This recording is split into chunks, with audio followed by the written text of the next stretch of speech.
আপনিও যদি পেটের চর্বি কমাতে চান তাহলে আজকের থেকে বাড়িতে শুরু করো এই 4টে ফ্যাট লস এক্সারসাইজ। এই এক্সারসাইজগুলি ক্যালোরি বার্ন বাড়াতে, স্ট্যামিনা ইমপ্রুভ করতে আর পুরো বডি অ্যাক্টিভ রাখতে অনেক হেল্প করে। তো চলো দেখে নেওয়া যাক আজকের এক্সারসাইজগুলি। তো ফার্স্ট এক্সারসাইজটি হলো জাম্পিং জ্যাক্স। এটা আপনারা করবেন 3 সেট 12 রেপস। এবং আজকের সেকেন্ড এক্সারসাইজটি হলো হাই নিস। এটা আপনারা করবেন 3 সেট 15 রেপস। এবং আজকের থার্ড এক্সারসাইজটি হলো মাউন্টেন ক্লাইম্বার্স। এটা আপনারা করবেন 3 সেট 15 রেপস করে।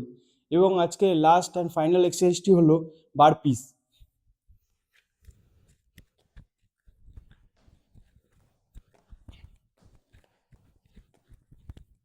এটা আপনারা করবেন 10 রেপস করে 3 সেট। এই এক্সারসাইজগুলি আপনাদের সপ্তাহে 3বার করতে হয়, তবেই গিয়ে ফ্যাট লস হবে। তো এরকম আরও ভিডিও পেতে চাইলে আমার চ্যানেলটিকে সাবস্ক্রাইব করে রাখো এবং ভিডিও পোস্ট করার সাথে সাথে যাতে নোটিফিকেশান কাছে পৌঁছে যায় তার জন্য বেল আইকনটি ক্লিক করে রাখো। তো আজকের মতো ভিডিও এটুকুই, নেক্সট ভিডিওতে আবার দেখা হবে, টাটা।